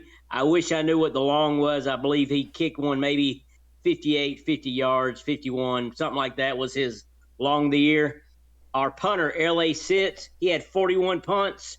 13 of those were inside the 20. So, Nate, take a note of that. There's 13 punts of his inside the 20-yard line. Wait a minute, Gunny. And 5 of those were touchbacks. We're talking about a punter right now? Sexy. Yeah, Go ahead, Gunny. Sorry. All right, now we got Ace, our quarterback, 347 completions out of 490 attempts, 3,679 yards, 26 passing touchdowns, 23 interceptions. Running back, Ike McBride, 211 carries, 991 yards, just 9 yards short of the 1,000-yard mark, and she had 10 rushing TDs. Mateo, he had 47 carries, 104 rushing yards, no TDs, but we're hoping he gets that first one in the playoffs. Receptions on our offensive team, we have Greg Soto leading the way with 70. Second was 64, Adam Williams. Third was 53, was Ziggy. Deuce had 48. Access had 45. Ike McBride had 46. And Mateo had 12. Receiving yards, Soto again, number 1 with 736. Adam, 728. Ziggy, 677. Access, 675. Deuce, 497. Ike McBride, 252. And Mateo, 42 yards. Targets they each had, Soto with 90, Adam 87, Access 73, Ziggy 70, Deuce 64, Ike 47, and Mateo 14. Touchdowns, Soto 7, Adam 5, Deuce 5, Access 4, Ziggy 4, Ike McBride 1, and Mateo 0. But again, he's going to correct that in the playoffs. Our defense, takeaways, we had 32 this season. That was a +7 of turnover differential. Total tackles leaders was Albert Begin with 110, Freddie Chamel 91, Jay Martin 91, and Evan Lacey with 88. Sack leaders with 4.5 was Tina Begin, with 3 sacks was Yogi Bar, and with 2.5 sacks was Jukin Rukin. Tackles for loss, the leader was Tina Begin with 12, Yogi Bar with 10, and Bogey Bar with 9. Pass deflections, Freddie Trammell 10, Evan Lacey 9, Gunny McGuire 9, Nate Hall 9, Bo Martin Jr. 8, Albert Begin with 4. Interceptions, Evan Lacey led the way with 8, Gunny McGuire got 6, Albert Begin with 6, Nate Hall 5, and Bo Martin with 2. I'd just like to wish good luck to everyone in the playoffs this weekend. We have Sioux Falls against Florida, London versus Jacksonville, Charleston versus Mexico City, the D.C. Dragons versus Tulsa, and the number 1 seed is Vancouver. Baltimore is 2nd, Louisville 3rd, and Lone Star is 4. We'll be waiting this weekend to see who is in the quarterfinals. Good luck to everyone, and Dave, that is all. Thank you, Gunny. Appreciate it. Appreciate you. We'll see you next week. See what you have up your sleeve for Gunny's mail call. In the meantime, we have 29 viewers right now. If we can get over 30, I will do the breaking news segment. Otherwise, I'm going to put it off to next week. But also, before we go to Mike here, hold on. I know Mike All is coming up next. I want to see if there's anybody else that's jumped in here. And we have breaking news.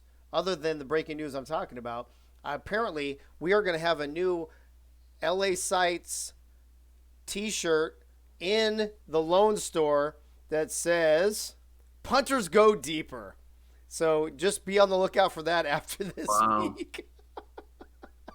Thanks to, who said that? Let me see who said that. Thanks to Tom Rahman. It looks like Eddie Gage seconded and Chad Rowland thirded it. So There you go, folks. LA sites, punters go deeper. Wow. That's not even the breaking news I'm talking about, but if we can get a few more viewers in here, we will break our breaking news here at the end of the show. Otherwise, it will be put off the next week.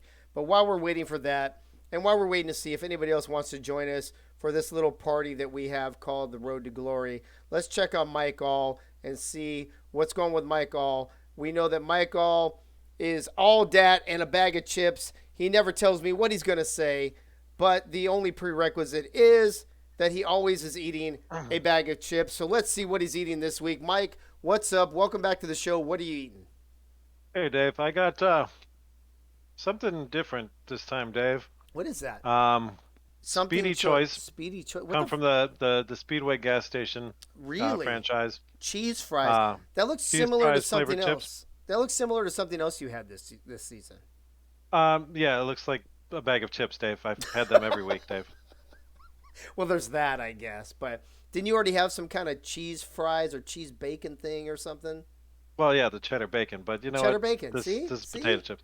But I want to point out this says premium potato chips. You know it's high quality when you have to specifically put on there that they are premium potato So it's not like Pringles where there's questions about whether it's actually potatoes or not. Yeah, exactly. But I mean, they don't taste like the picture of the cheese fries on there, Dave. It just tastes like seasoned fries. I'd say if you have to narrow it down to anything. I guess. Hey, so hold on. Brown Night XI. Is that which brown is that? Harish.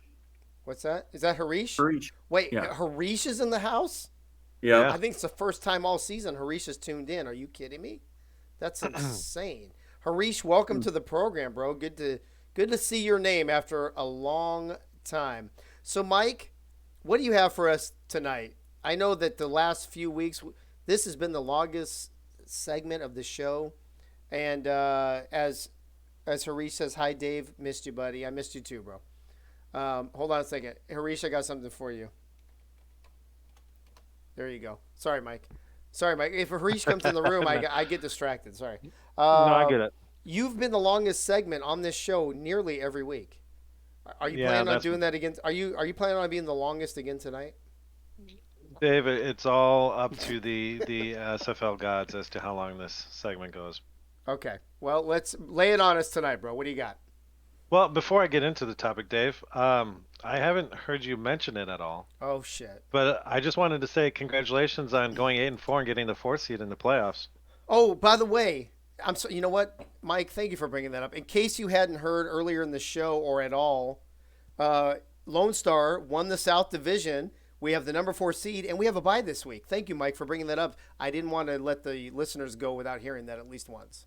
Yeah, I hadn't heard you mention it at all, Dave, but I thought I'd bring it up. You did what we... Is that a cue to play the video again?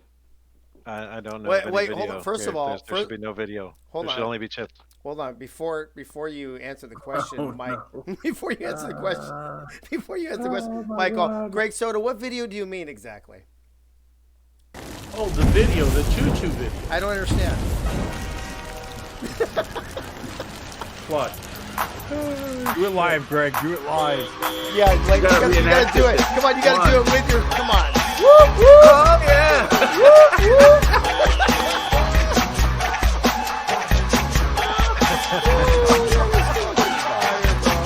That is so fire. So, Michael, I don't know if you missed that earlier, but it's also available. We're gonna put that in the Lone Store too, I think. Yeah. Anyway. I want to buy that on 4K. Can I buy that on 4K? Oh, we can put it on 4K. Dueling Cuban missiles dancing. It's gonna be on. It's gonna be on Netflix, but it's gonna be a premium charge for that shit, bro. Sure. So, Mike, what do you got for us this week, bro? Well, considering that this is us heading into the playoffs, I thought what better topic than talk about than the playoffs. Now, playoffs? We talking about playoffs? Yeah. Now we've had talks in the past on other shows about having a 24-team league and half the teams make it to the playoffs. And now next season we'll be adding 4 more teams. Right. Does that mean we need to increase the amount of teams in the playoffs? I don't think it does. I think we're a little bloated already with 12 teams.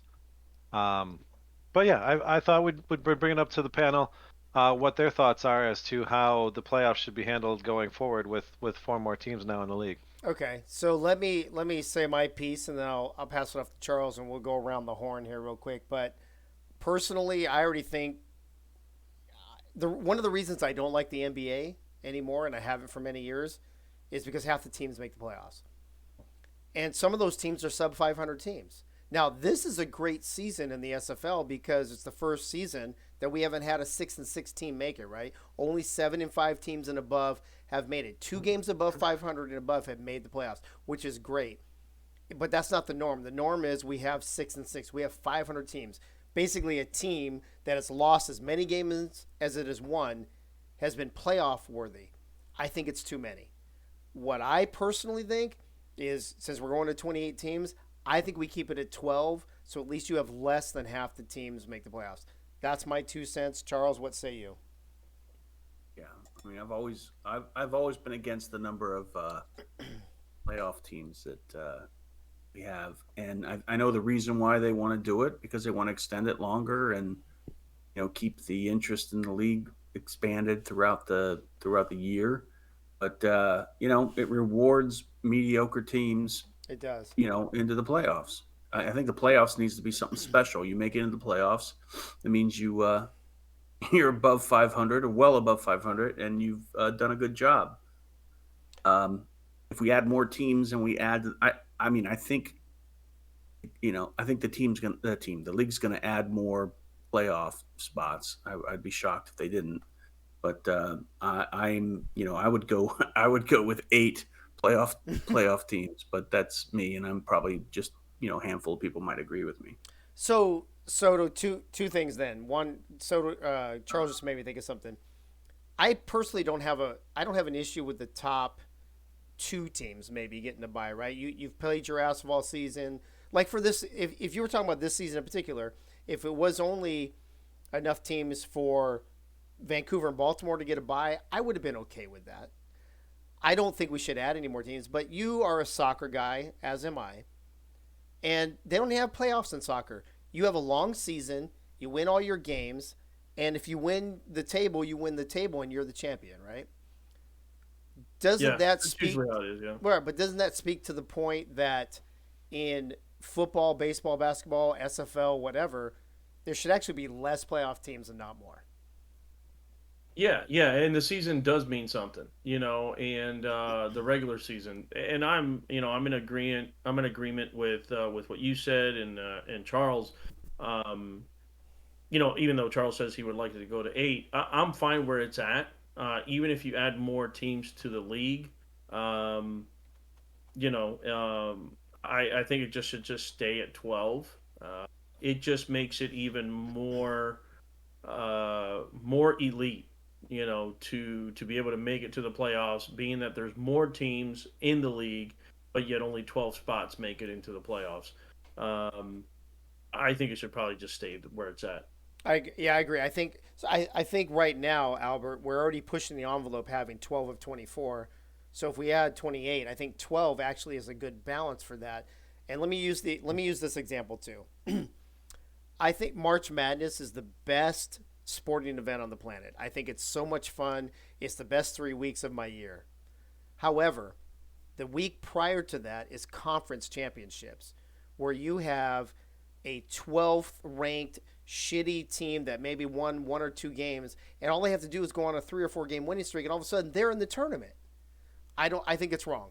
I don't like it. I like what the West Coast Conference did this year, the conference with Gonzaga and St. Mary's, where they had the bottom teams played to play the medium teams, and then all those teams played to play the top teams, and the 1 and 2 team didn't even have to play until the quarterfinals.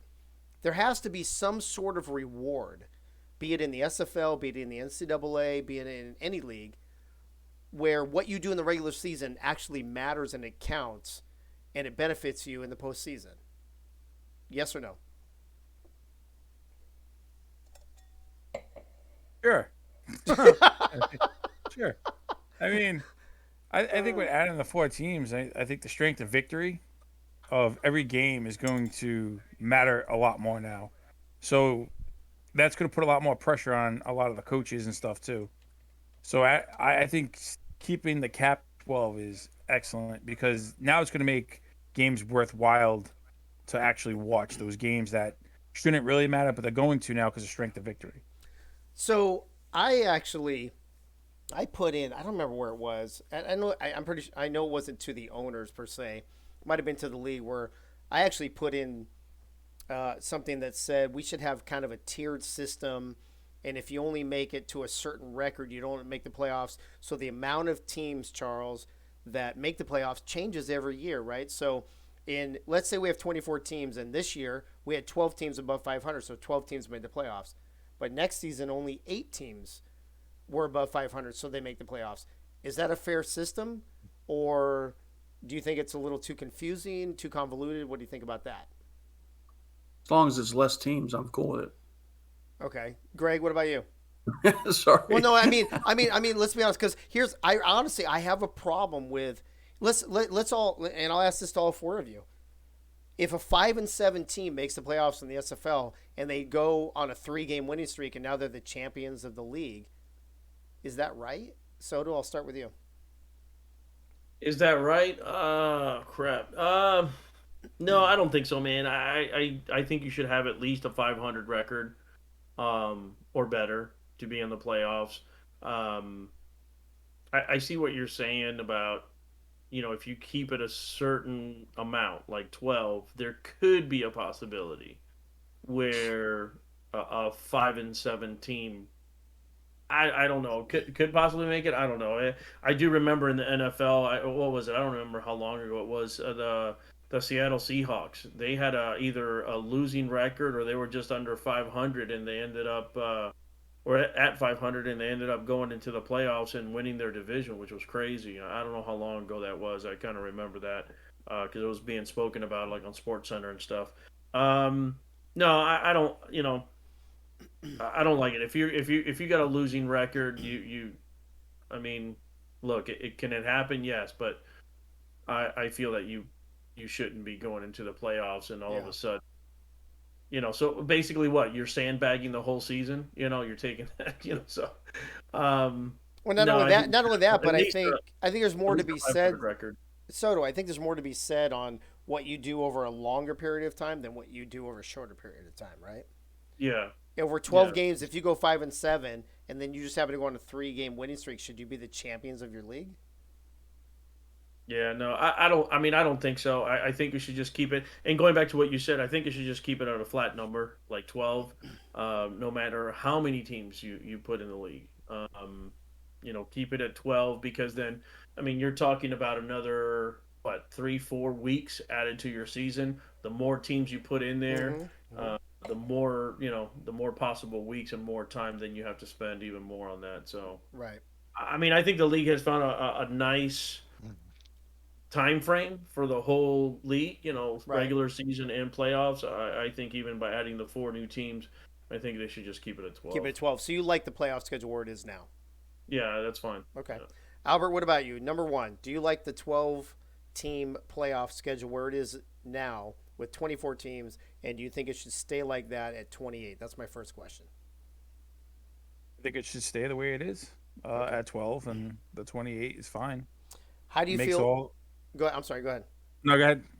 I was just going to say, the follow-up to that is, how do you feel about a floating playoff system where, depending on how many teams are either 500 or above 500, make the playoffs, where we don't allow sub 500 teams to get in? So 1 year might be 12, 1 year might be 8, 1 year might be 6. How do you feel about something like that? That's tough. I mean, there's circumstances that fit in that too. What teams did you play? I mean, take our schedule this season. We played a really balls out teams, and we were able to win, so we deserve to be where we are. But there's other divisions that are gonna have harder teams, harder schedules than others. Well, let me pull up. For an example, let me pull up. Mike, I'm gonna cover your face for a minute. Hold on. Where's I'm gonna let me find Yogi's gig here real quick. Hold on. I'm wondering. So if you go to our division, should Houston have made the playoffs this season based on that conversation? No, because yet again, it's the win lose. But what were the wins and what were the losses? So if they were 5-7 and they were the 12th team, you're okay with that? What are they? Not really, but I mean, it's a fine line you got to walk. I mean, the way it is to me, it's going to come down to scheduling and who you actually playing. I mean, there's a lot that factors into that decision. Do I believe a 6-6 team should make it? Not really, but the way the format is now, you have that. So, Mike, I'm going to wrap this up and bring it back to you, bro. Here's actually, let me check the chat real quick. See if anybody. Bo Martin Jr. says there's 30 Major League Baseball teams and only 12 make the playoffs, so we'll still be too short of that after expansion. Van Lacey says he should keep it at 12. Bo Martin Jr. says this is confusing and math is hard, and Tom Ramos says, and that's what his wife says too. So, Mike, let me bring it full circle and let me ask you two straight up questions. Number one. Actually, let me ask you three questions. I'll ask them one at a time because Charles gets too confused when I ask them all at the same time. First His question. face already looks confused. Dave. I know. First question. Right now with 24 teams. I'm trying to stay awake. Right now with 24 teams, do you think 12 is too many? I feel like half the league does make it feel like too many. Okay. Second question. When we go to 28, do you think it should stay at 12 or should it expand? It'll definitely make it more feasible having 12 with more teams. It just and I'm certainly glad that there is 12 because of late season fall off, unfortunate sims, whatever you want to call them. My team fell all the way to 10th seed, and so I'm glad there was 12 because we got to be one of those seeds. Who's the making 12 it to the playoffs? Who's the 12 seed? Anybody know? I know New Mexico City's 11. Charleston, right? Florida. Florida? Yeah, it's Florida. Mexico is Florida. 11. Yes. Well, okay, what was Florida's? Can somebody look at Florida's record for me? I'm just 7-5. Oh, that's right, because all those teams are 7-5. 7-5. You're right. Okay, so in this case, Mike, right? If all 12 teams are 7-5 or above, that's a good playoff. Yeah. Sure. I mean, that's quality teams. Yeah. Okay. How do you feel about this floating playoff idea that I'm throwing around? Where if 8 teams were 7-5, a couple teams were 6-6, and the last 2 teams were 5-7, how would you feel about that as a 12-team playoff? I feel like your floating idea would be a little divisive and make things a little muddled. It definitely muddies the water for what exactly constitutes a team qualifying for the playoffs. I guess it is better to just keep it at a static number and always play off of that. And well, what if the qualifier is you have to finish 500 or above? I mean, it's a good qualifier, but it is a fair thing that a division winner makes it to the playoffs. They legitimately won their division. If that's at 5-7, oh my gosh, that's a bad division that season. But if you win your division, you deserve to be in the playoffs. It's so just that simple. dude, I gotta tell you, bro, I have a problem with that. So if you're in a shitty division with 4 weak ass teams and most of your wins are against that division and they all suck, and then your other teams are against let's say your other wins are against the teams that suck. You really think so? If you have 5 wins and your strength of victory is like 200, right? You really think even though you win a division, you should be in the playoffs?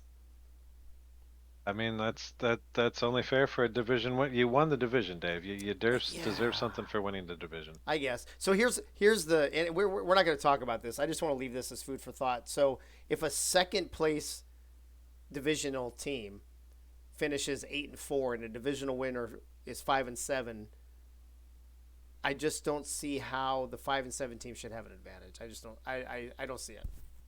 It would feel crappy having LSG miss because we're the 8-4 team in that situation. yeah, because St. Louis went 5-7. We'll say there you go. And won their division, and you guys just missed out because Fort Worth went 9-3. Fucking Fort Worth, I swear.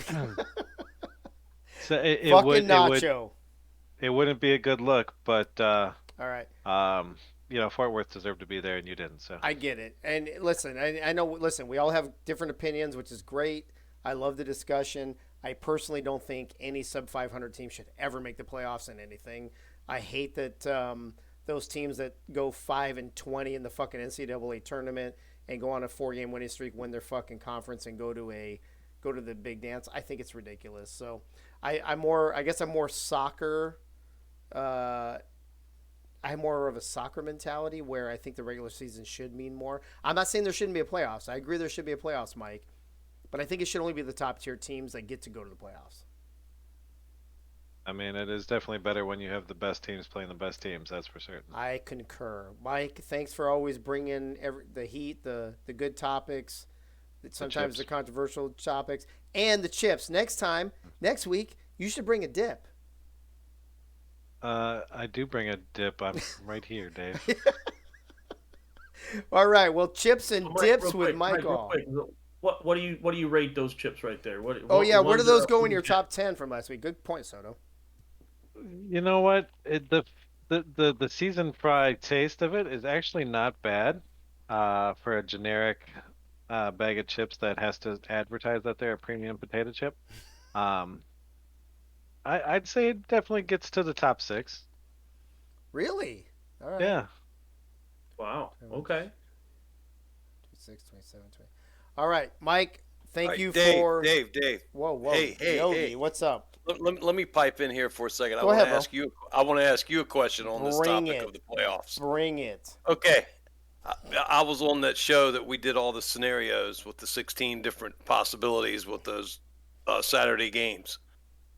Quite a few of those scenarios, if we'd lost to Mexico, we would have dropped down to the 12th seed. Do you think if we'd have been 7-5 and lost 34-33 to Mexico in that game, that we would have deserved not to be in the playoffs and say they took 10? I'm just asking. 7-5. No, I'm saying 7-5 is good. What I'm saying is, anything above 500 is good. I'm saying at 500 is questionable. I'm saying anything below 500, nobody should ever fucking make the playoffs. That's what I'm saying.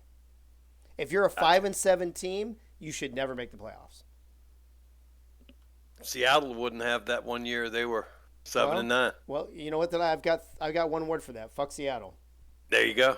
So there you go. I don't see it. Eddie Gage in the chat. New Orleans Saints had a better record several seasons ago, but had to play on the road versus division winner Seattle. Yeah, see, Eddie, that's bullshit. There's no way a team with a better record should have to go on the road in the playoffs to play a team with a worse record. It's fucking asinine. I don't get it. What is Soto saying here? Yeah, that's the year I was thinking of. Oh, yeah. Oh, what you were talking about, Soto? Yeah, I get that. Exactly what I was thinking about. And it's weird, too, because you know what? I don't like that. I mean, I agree with you. It happens here in high school football and in Indiana, where a team with a lesser, with a worse record, sometimes even host a team with a better record in football. I'm just like, well, I don't even understand how they do it, why they do it. I don't get it when it goes to regionals, because I've seen it. There's a couple of local high schools here where I'm at where the team that was had a better record had to go away. I mean, it is across town. It's not really away, but still, anyways, it's not their home field. Had to go to a team that was hosting them that had a worse record. Dude, I'm like, it's what? bullshit. And listen, high school sports is a whole nother criminal level shit. Yeah, but just on the same kind of mindset that like a better team going to have to travel to a lesser team with a worse record. Right. No, it's ridiculous. But Go ahead, Mike. You know what though? That's because that's Indiana, Soto. You should move. You should move down south. You'll find better football down south. Harish in the chat saying I'm from Florida, man. I know. Harish in the chat saying NBA does it straight by record. Divisions have zero meaning. So a division winner, if you have a lesser record, you still have to go on the road. If you're playing a team with a better record, that's the fucking way it should be. I don't know what to say. So, Mike, as usual, thanks for stirring the pot and getting our blood going and getting our opinions. Probably more than people want to hear, but I am totally against more playoff teams, just for the record. And I think no sub 500 team should ever make the playoffs ever. Like in the history of the world, no sub 500. Like for the next 2,000 years, bro. Good idea, Dave. Just in case you weren't clear on what I said the first time. All right, Mike. Thank you, bro. Appreciate it. Can't wait to see what you have next week while we spend another half an hour debating on what we should do in the SFL. Have a good one, Dave. Thank you, bro. All right, folks. Let me see what's in the chat. Anything good? Because it's in NVA has I know, dude. Listen. Yeah, you know what? I could go on all night about this. You can tell what my issue is already. But all right, let me see. Let me count how many people. If we have 30, I'm going to give the big breaking news. If we don't, I'm not. Hold on. 2, 3, 4, 5, 6, 7, 8, 9, 10, 11, 12, 13, 14, 15, 16, 17, 18, 19, 20, 1, 2, 3, 4, 5, 6, 7, 8, 29. Oh my God, we're one short. Well, all right. I guess the breaking news will have to wait till next week. So in the meantime, what? Who said what? Who said that? Are you counting yourself? You would be 30. No. Was I on the list? Hold on. Let me look at the list again. How am I not on the list? I'm literally dude. Look. I have it right here on my phone. How am I not on the list? And Mike All is not on there either. Yeah, he is. And I'm not on there. Yeah, right here. Mike the Machine All, right there. He's right there. Okay. Yeah, Mike. Yeah, but you're not on there. Freddie's So on there. The Greg Soto's on there. Let me see if Albert's on there. You're not on there though, so we have 30. Well, what happened to Albert? Dude, Albert left us. Oh no, Albert's right there. I see him. No, where's Albert? I don't see it. No, he's right there on screen. Oh, I know, but I'm saying logged on. That means, you know what that means? That means Tina left us. That means Tina left us. I don't know, Charles. What do you think? Should I break the news or not? Oh, there you go. Bo just said there's 30.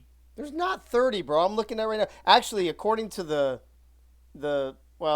Twitch thing lags. It says it's 20 something. It's like 20. It's not going to do you justice if you break it this week. It's not going to? No. All right. Well, I mean, we have two things to talk about. We have two breaking news things, but we'll wait till next week. Plus, we're kind of late. This is a long show, so we'll put it off to next week. No big deal. We'll do it. Yeah, next Albert week. and Charles are yawning a lot already.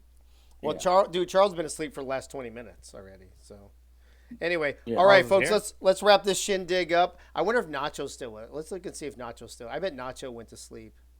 Oh yeah, Nacho's long gone. Okay. I think Nacho just went in so we would talk about his new Turn show. out the lights.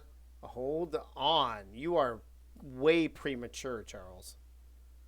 Sorry. Did I say that out loud? Yeah, you did. All right, let's wrap this shindig up, folks. This has gone way longer than I originally planned, as usual.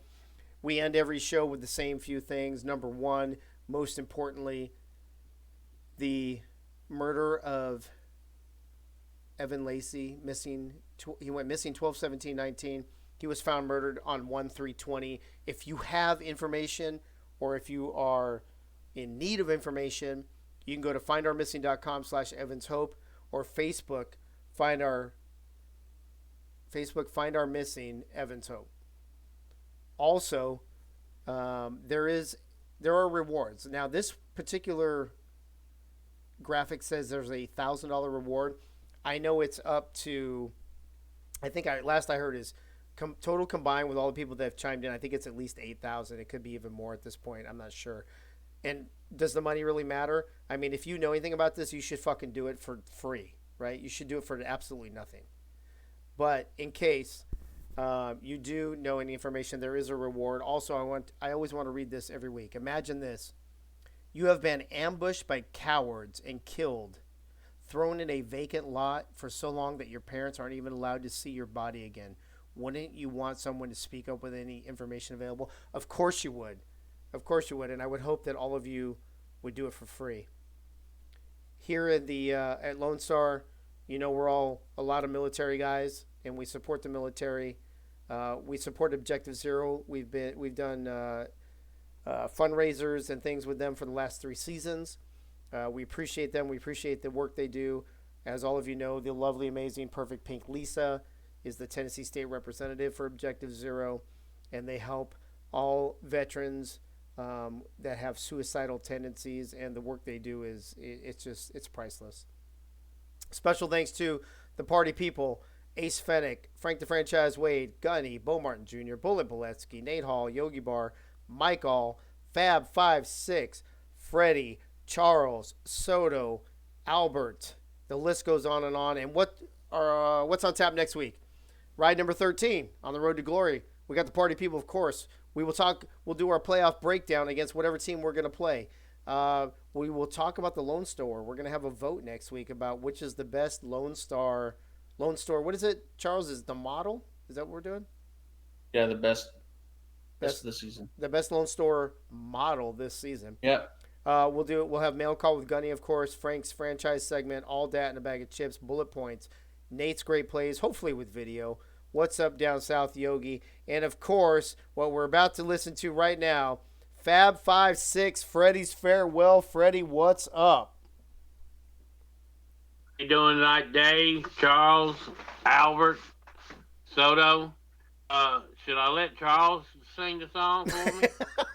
I was just priming you, buddy.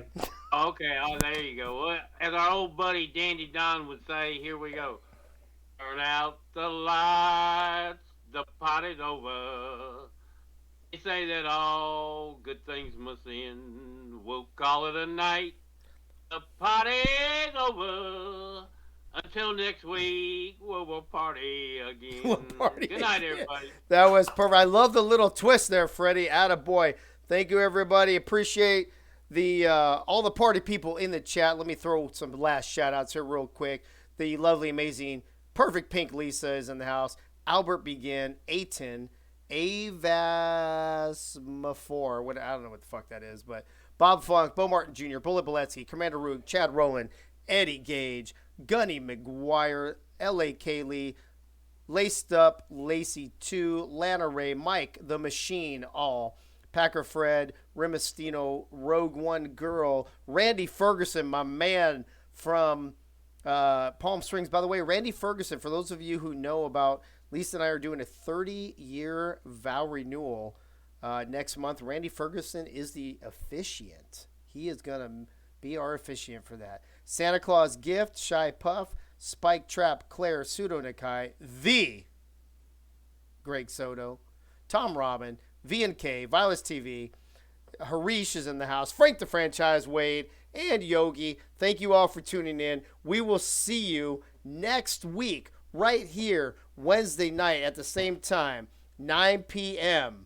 Eastern, on the next Ride to Glory. That will be ride number 13 on the road to glory as we preview whatever team we're playing in the playoffs that wins this week. Good luck to all the teams that are in the playoffs. Have a glorious weekend, and good night now.